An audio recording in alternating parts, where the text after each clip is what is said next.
नमस्कार दोस्तों, स्वागत है आपका न्यूज़ साइंस यूट्यूब चैनल में। आज के इस वीडियो में हम देखने वाले हैं महासागरों में तापमान के वितरण के बारे में। आखिर महासागरों में तापमान कैसे बढ़ता है, कैसे घटता है, उसका हम जिक्र करने वाले हैं। तो आइए आज के इस वीडियो में देखते हैं। इधर एक वर्ल्ड का मैप बना हुआ है और ये महासागर आप समझ लीजिए। बीच का हिस्सा जो आपको दिख रहा है ये अटलांटिक है, ये वाला हिस्सा हिंद महासागर है। इस तरफ आप देखेंगे तो इधर प्रशांत महासागर दिखेगा। ऊपर की तरफ आप देखेंगे तो आर्कटिक, नीचे की तरफ अंटार्कटिका। खैर उसमें हमें चीज़ों को नहीं समझना है, लेकिन मुख्य रूप से हम देखेंगे विषुवत रेखा के संदर्भ में हम अक्षांशों को देखते हुए हम देखेंगे कि जैसे जैसे उच्च अक्षांशों पर जाते हैं तो तापमान में गिरावट क्यों दर्ज होती है, उसका हम जिक्र करेंगे। कहाँ पर तापमान बढ़ता है, कहाँ पर घटता है, तापमान को प्रभावित करने वाले कारक कौन कौन से होते हैं, उनका हम जिक्र करेंगे। इधर भी कुछ पॉइंट्स लिखे हुए हैं। तापमान के वितरण की बात करेंगे, तापमान के स्रोत क्या हैं, और हम जो महासागरीय जल है उसको प्रभावित करने वाले कारक कौन कौन से होते हैं उनको हम देखेंगे। उन सभी कारकों को हम समझेंगे जिनसे तापमान में वेरिएशन देखने को मिलेगा। तापमान बढ़ेगा या घटेगा, उन सब का हम जिक्र करेंगे। तो आइए देखते हैं। सबसे पहले हम देखेंगे तापमान का वितरण। वितरण में हम दो तरीके से वितरण को समझते हैं। एक होता है क्षैतिज वितरण, एक होता है ऊर्ध्वाधर वितरण। ऊर्ध्वाधर का मतलब है समंदर की गहराई में हम जैसे जाते जाते हैं तो तापमान जो होता है वो घटता चला जाता है।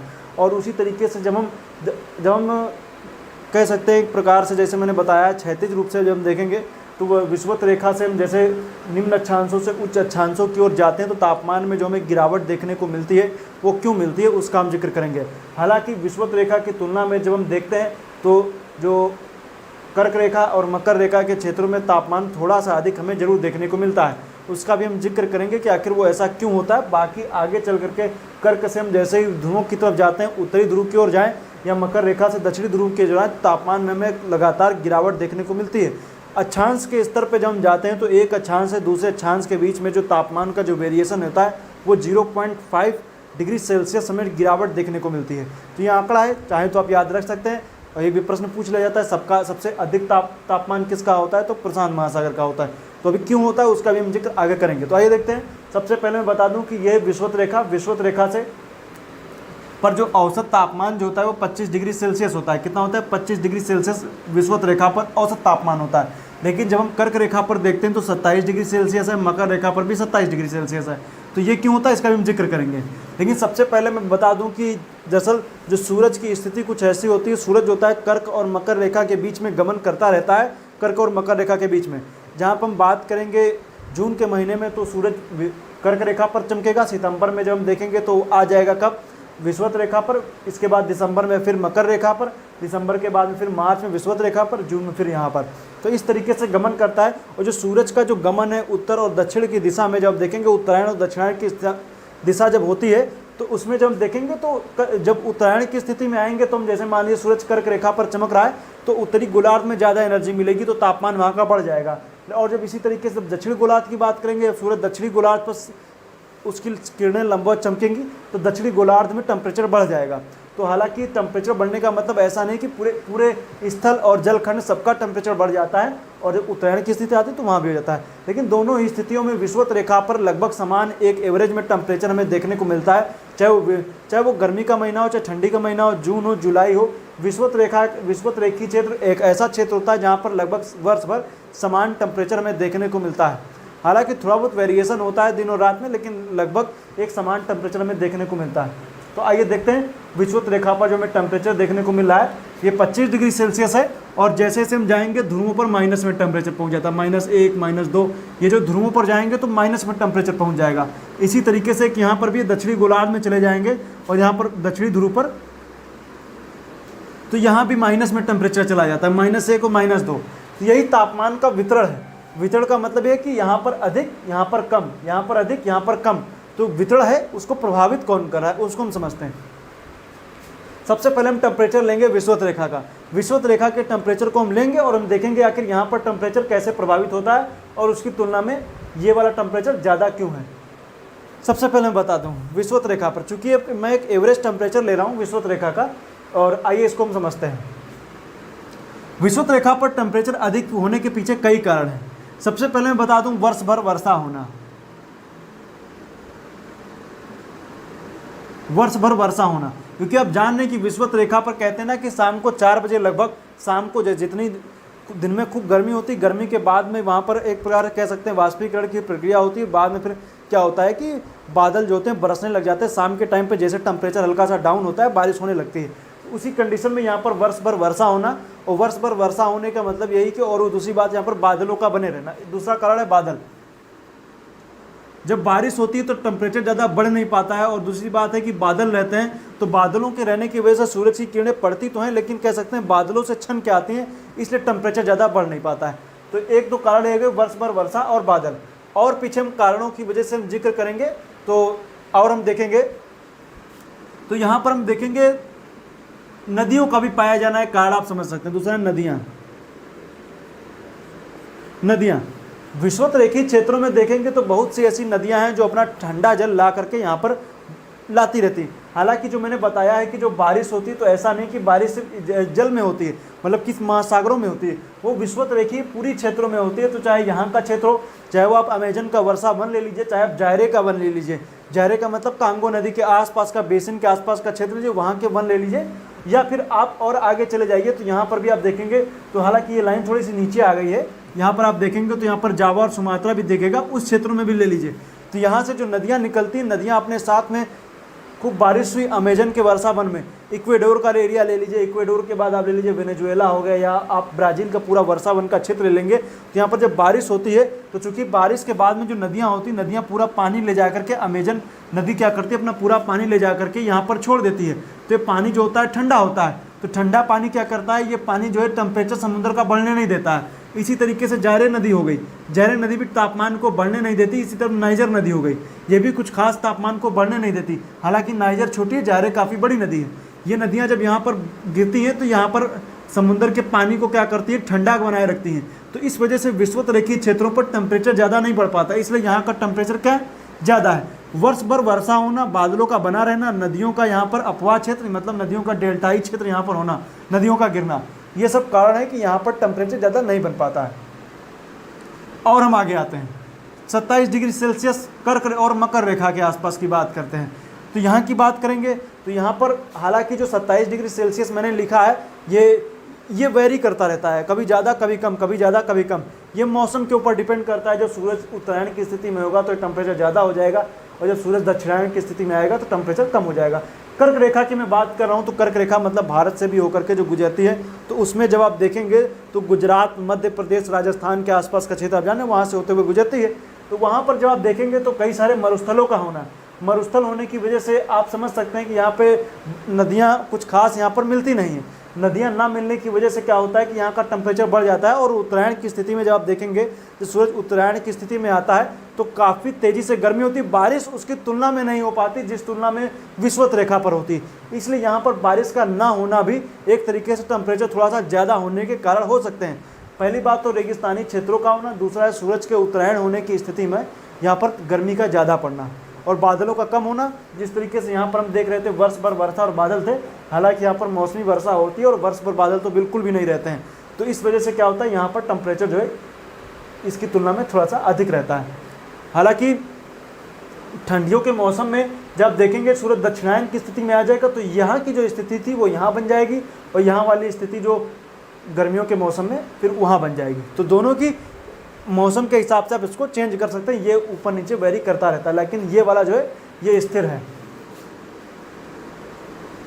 ये स्थिर है। स्थिर का मतलब ये है कि ये एक दिन के औसत तापमान में, दिन के औसत तापमान के सापेक्ष स्थिर है। लेकिन ये वाला क्या है, ये दिन के तापमान पे तो है ही खैर, लेकिन साथ साथ में मौसम पे भी डिपेंड है, मतलब ऋतु परिवर्तन पर। ये ऋतु परिवर्तन पे डिपेंड है, ये दिन और रात पे डिपेंड है। दिन और रात का औसत तापमान जो है यहाँ पर लगभग वर्ष भर समान रहता है, और यहाँ पर ऋतु परिवर्तन के टाइम पे जब हम देखेंगे तो उस पर डिपेंड है, कभी ज़्यादा कभी कम, कभी ज़्यादा कभी कम, ये होता रहता है। तो इसको आप समझ गए होंगे। लेकिन जैसे हम उत्तर की ओर जाते हैं, उत्तर की ओर हम जैसे बढ़ते हैं, तो यहाँ पर आप देखेंगे तो यहाँ पर करीब पड़ेगा 66.5 पे आर्कटिक व्रत। आर्कटिक व्रत जो पड़ता है 66.5 पे, वहाँ पर जब हम देखेंगे तो टेम्परेचर डाउन हो जाता है। उसके पीछे कारण यही है टेम्परेचर। एक तो पहली बात तो इस फिगर के जरिए आप समझ सकते हैं, ये सन है, ये सन है, सूरज की जो सीधी किरणें बिल्कुल पड़ती हैं वो कहाँ पड़ती हैं, विषुवत रेखा पर। विषुवत रेखा पर सीधी किरणें पड़ती हैं। और आप देख रहे हैं यहाँ पर, आप देखिए स्थिति कुछ ऐसी बन रही है, यहाँ पर भी ये मार्च की सिचुएशन हम ले रहे हैं। यहाँ पर आप देखेंगे तो कर्क रेखा पर भी आप देखेंगे तो सूरज की किरणें सीधी ना पड़ के तिरछी पड़ रही हैं। और जब देखेंगे तो यहाँ पर आप जाएंगे तो ध्रुवों की ओर जैसे जाते जाते हैं तो यहाँ पर जो सूरज की किरणें हैं वो यहाँ पर तिरछी पड़ रही हैं। और जितनी तिरछी सूरज की किरणें पड़ेंगी, सीधी ना पड़ेंगी, वहाँ पर जो सूरज का जो कह सकते हैं तापमान है वो सीधी किरणें ना पड़ने की वजह से इसका तापमान जो यहाँ का कम हो जाता है, टेम्परेचर डाउन रहता है। सीधी किरणें ना मिलने की वजह से उसमें यहाँ की कम इसको प्राप्त होती है। और हालांकि जो मैं बना रहा हूँ ये फिगर यहाँ पर कर्क रेखा इस तरह ना होकर के इस तरह है, लेकिन मैं चूंकि नॉर्मल एक फिगर बना के बता रहा हूँ इसलिए आप इसको अभी भी 23.5 डिग्री के झुकाव को इस फिगर में नहीं दर्शा रहे हैं। हमें मेन रूप से जानना है कि तिरछी किरणें कहाँ पड़ रही हैं। तो तिरछी किरणें पड़ेंगी ध्रुवों की ओर। यहाँ पर देखेंगे मतलब जैसे ही कर्क रेखा के उत्तर में जाएंगे हमेशा तिरछी किरणें पड़ेंगी। तो जितने ऊपर जाएंगे तिरछी किरणें कम, मतलब ज़्यादा तिरछापन ज़्यादा होता चला जाएगा। और इस वजह से क्या होता है कि यहाँ पर ठंडी पड़ती है। ठंडी पड़ने की वजह से क्या होता है कि यहाँ पर जैसे मान लीजिए यहाँ पर एक ग्रीन लैंड दिखता है, यहाँ पर जलधाराएं वगैरह भी ठंडी बहती हैं। तो जलधाराएं जो ठंडी बहती हैं उसकी वजह से भी यहाँ का तापमान घट जाता है। तापमान घटने की वजह से इस सिचुएशन कुछ ऐसी रहती है कि यहाँ पर ये वाला क्षेत्र जो होता है, यहाँ पर मतलब ध्रुवीय के क्षेत्र में तापमान जो होता है वो घट जाता है। तापमान यहाँ पर हमें काफ़ी ज़्यादा घटता हुआ दिखता है। उत्तरी ध्रुव का क्षेत्र ले लीजिए, दक्षिणी ध्रुव का क्षेत्र ले लीजिए, यहाँ पर तापमान क्या होता है, घटा हुआ रहता है। यहाँ पर तापमान माइनस में लगभग रहता है। हालांकि जो वर्तमान के संदर्भ में जिस तरीके से महासागरों का तापमान बढ़ रहा है, महासागरों के तापमान बढ़ने की वजह से अंटार्कटिका हो जाए चाहे वो ग्रीनलैंड हो जाए, यहाँ के ग्लेशियर पिघल रहे हैं।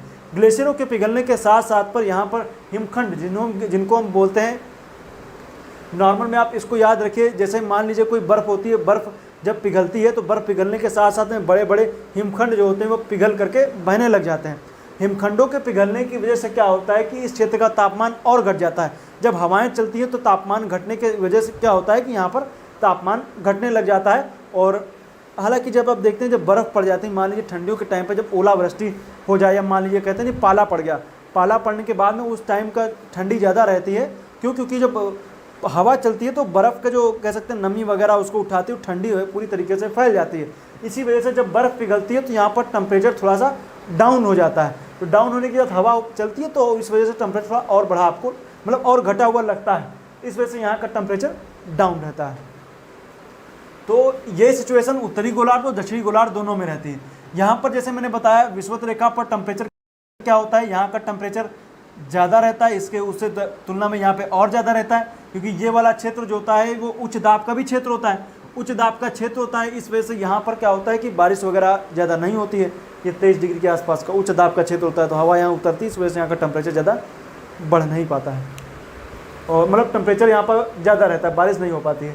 तो ये तो हो गए बात जो मैंने क्षैतिज वितरण की बताई है। हालांकि जब मैं बताऊँगा तो यहाँ पर जैसे ये वाला पोर्शन आप लेंगे 25 डिग्री सेल्सियस के आसपास का, तो यहाँ पर टेम्परेचर ये तो क्षैतिज वितरण हो गया। लेकिन जब हम गहराई में जाएंगे तो गहराई में जाने पर भी टेम्परेचर घटता जाता है, क्योंकि एक लिमिट होती है। एक लिमिट के बाद में जैसे हम महासागरों की गहराई में जाते हैं तो टेम्परेचर जो होता है वो घटता जाता है, क्योंकि प्रकाश सूर्य का प्रकाश ज़्यादा अंदर पहुँच नहीं पाता है। तो करीब 200 मीटर के आसपास के जैसे हम नीचे जाएंगे तो तापमान क्या होता है वो काफ़ी तेज़ी से घटने लग जाता है। क्यों? क्योंकि वहाँ पर प्रकाश होता है वो नीचे नहीं पहुँच पाता है और नीचे लगभग घुप अंधेरा सा रहता है। तो ये वाला क्षेत्र आप जब देखेंगे तो इसमें हम जब देखेंगे तो मान लीजिए जैसे ये महासागर की कोई एक सतह हो गई, ये क्या हो गई, सतह हो गई। सतह के नीचे जैसे हम जाते जाएंगे टेम्परेचर घट जाएगा और ये टेम्परेचर नीचे जाने पर विषुवत रेखा पर भी 0 डिग्री सेल्सियस आपको मिलने लगेगा। ये क्या होगा, नीचे भी 0 डिग्री सेल्सियस मिल जाएगा विषुवत रेखा, मतलब यहाँ पर भी। जिस तरीके से हम विषुवत रेखा की बात हम तापमान के वितरण में जब हम देखते हैं तो हम जैसे ऊंचाई पर जाते हैं तो ऊंचाई पर बढ़ने पर भी तापमान जिस तरीके से घटता है, उसी तरीके से विषुवत रेखा के नीचे की ओर जाने पर भी तापमान घटता है। तापमान क्या होता है, नीचे घटने लगता है। और यहाँ पर भी जाने पर काफ़ी ज़्यादा वेरिएशन आपको दिखेगा। सतह पर तापमान 27 डिग्री सेल्सियस है और नीचे जाने पर आपको 0 डिग्री सेल्सियस टेम्परेचर मिल जाएगा। और यही सिचुएशन यहाँ पर भी रहती है। जो ध्रुवीय क्षेत्रों में यहाँ पर भी तापमान आपको नीचे की सतह पर जाएंगे तो घट जाता है और 2 डिग्री 3 डिग्री माइनस में चला जाता है। तो ये सिचुएशन रहती है। तो उम्मीद करता हूँ नीचे ये चीज़ें आपको समझ में आ रही होंगी। तो आइए कुछ और चीज़ों को देख लेते हैं। अब हम तापमान के स्रोत में देखते हैं। स्रोत की जब हम बात करेंगे तो हम देखेंगे कि सूर्य का एक तो मेन स्रोत तो तापमान का तो एक तो सूर्य है, दूसरा है ज्वालामुखी। आप जान रहे हैं कि जैसे आप प्रशांत महासागर को ले लीजिए। प्रशांत महासागर का जो रिंग ऑफ फायर है उसके आसपास के क्षेत्रों में देखेंगे तो काफ़ी ज़्यादा ज्वालामुखी आपको देखने को मिलते हैं। हालांकि जब एक तरफ से हम उठाएंगे तो बहुत सारे ज्वालामुखी हमें देखने को मिलते हैं। उनकी हम एक श्रृंखला तो आपको अभी नहीं बताएंगे, लेकिन हम चीज़ों को बता दे रहे हैं कि हल्का सा होता कैसे। जैसे यहाँ पर आप शुरू कीजिए, यहाँ पर आपको दिखेगा कई सारे एकाकांगुआ होगा, कोटापैक्सी होगा, चिम्बाराजो हो गया, वोल्केन बारू हो गया, और यहाँ पर देखेंगे तो और सारे सेंट हेलेना हो गया, यहाँ पर कटमई पर्वत हो गया। इसी तरीके से जापान में जाएंगे तो फ्यूजियामा से लेकर के बहुत सारे ज्वालामुखियों की एक श्रृंखला है। ये ज्वालामुखियों की श्रृंखला हालांकि ये विनाशात्मक प्लेट किनारों की वजह से जो यहाँ पर भूकंप वगैरह मतलब ज्वालामुखी वगैरह आते हैं तो इनकी वजह से कई सारे ज्वालामुखी समुद्र में भी पाए जाते हैं। और जब ज्वालामुखी फटते हैं तो समुद्र का तापमान भी बढ़ा देते हैं। समुद्र के तापमान भी हालांकि पर्टिकुलर एरिया में बढ़ता है, और वहाँ का तापमान जब बढ़ता है तो इस तरीके से कह सकते हैं कि तापमान के जो स्रोत है महासागर के वो ज्वालामुखी भी हो सकते हैं। औसत तापमान महासागरों का 27 डिग्री सेल्सियस मैंने बताया है, और सबसे ज़्यादा जो तापमान होता है वो होता है प्रशांत महासागर का। क्यों होता है? क्योंकि पीछे कारण क्या है कि उसकी सबसे बड़ी वाटर बॉडी है, सबसे बड़ा प्रशांत महासागर का क्षेत्र है, सबसे ज़्यादा आप देखेंगे तो यहाँ पर पानी वगैरह उसी को मिलता भी है। ठीक है, पानी वगैरह उसका एरिया भी ज़्यादा है, इस वजह से ऐसा होता है। महासागरीय जल को प्रभावित करने वाले कारकों मैंने नदी बताया है। जब हम महासागरों के पास में देखेंगे तो मान लीजिए जैसे कोई नदी यहाँ पर बह रही है, कोई भी नदी ले लीजिए, मान लीजिए जैसे मैंने यहाँ से नदी बना दिया कोलोराडो नदी बाजा प्रायद्वीप के पास से यहीं पर बहते हुए कैलिफोर्निया की खाड़ी में गिर जाती। तो जहाँ पर कैलिफोर्निया की खाड़ी के पास में नदी गिरती है वहाँ का टेम्परेचर जो होता है वो थोड़ा सा कम रहता है, लेकिन जैसे जैसे महासागरों के अंदर जाते जाएंगे टेम्परेचर बढ़ जाएगा, क्योंकि ये नदी ठंडा पानी ला करके यहाँ पर गिरा देती है, और जिस दूरी पर जाएंगे ये इस पानी का जो प्रभाव है कम होता चला जाएगा और तापमान बढ़ता हुआ चला जाएगा। अर्थात महासागरों में तटीय क्षेत्रों से जब दूर की मतलब गहरे महासागर की ओर जाते हैं तो तापमान बढ़ जाता है। उसके पीछे कारण क्या है? नदी का ठंडा जल। भूखंडों की स्थिति की भी बात करेंगे। जैसे हम दक्षिणी गोलार्ध में देख रहे हैं भूखंड कम है, और इस वजह से कह सकते हैं भूखंडों की स्थिति भी यहाँ पर एक मेन फैक्टर रहेगी कि जिस वजह से महासागरों के जल को प्रभावित करते हैं। मान लीजिए जैसे मैंने यहाँ पर बताया है, ये हो गया, यहाँ से जलधारा बहती, इसको बोलते हैं गल्फ स्ट्रीम बहती। अगर जो ये मान लीजिए यहाँ पर ये चूँकि ये आप देख रहे हैं फ्लोरिडा नहीं होता तो यहाँ पे गल्फ स्ट्रीम का प्रभाव और तेज़ी से होता तो ये वाला जो हरमट्टन के आसपास का क्षेत्र, ये वाला आप क्षेत्र देख रहे हैं, जो ग्रांड बैंक यहाँ पर बनता है, ग्रांड बैंक जो बनेगा ये और ज़्यादा प्रभावशाली होता है। गर्म का प्रभाव यहाँ पर और ज़्यादा होता है। जब यहाँ पर मान लीजिए ये मतलब कि जो ये जिसको हम बोल रहे हैं ये फ्लोरिडा नहीं होता तो, लेकिन हालांकि मैंने बताया ना भूखंडों की स्थिति भी जैसे होता नहीं, जब महासागरीय जलधाराएं जब पड़ते हैं तो भूखंडों की स्थिति भी काफ़ी मायने रखती महासागरों की जलधाराओं के चलने के लिए। उसी तरीके से इसमें भी है, और महासागरीय धाराएं भी हैं। जैसे विषुवत रेखा से चलने वाली धारा यहाँ से गर्म पानी उठाते हुए पूरे कह सकते हैं आगे लेकर के चली जाती गर्म पानी, और ठंडी वाली यहाँ पर ठंडा पानी ले आती है। तो एक कह सकते हैं एवरेज में स्थिति बनी रहती है। महासागरीय धाराएं भी महासागरीय जल के तापमान को प्रभावित करने वाले कारकों में से एक हैं। पवनें भी चलती हैं तो कह सकते हैं ना सरफेस को छीलते हुए चलती हैं, और छीलते हुए कह सकते हैं एक प्रकार जब चलती हैं तो उनको भी टेम्परेचर को बढ़ा देती हैं या घटा देती हैं। वो पवनों के ऊपर डिपेंड करेगा कि पवन कहाँ से कहाँ पर चल रही है, इसकी वजह से। तो ये सब चीज़ें हैं जिनकी वजह से महासागरों के तापमान में अंतर हमें देखने को मिलता है। अब आप लोग समझ गए होंगे कि विषुवत रेखा पर तापमान अधिक क्यों होता है, यहाँ पर तापमान उससे अधिक क्यों होता है, और ध्रुवीय क्षेत्रों में तापमान कम क्यों होता है। इन सबको आप समझ गए होंगे, तो इनको आप समझिए। बाकी परीक्षा में इससे रिलेटेड और भी जो प्रश्न आते हैं उनको मैं आगे चल करके और भी डीप में आपको बताऊंगा। फिलहाल आप इस वीडियो को जो भी चीज़ें मैंने बताई उनको नोट कर लीजिए, परीक्षा की दृष्टि से आपको हो सकता प्रश्न पूछ लिया जाए। तो आज के लिए फिलहाल इतना ही। वीडियो देखने के लिए पुनः एक बार आपका बहुत बहुत धन्यवाद।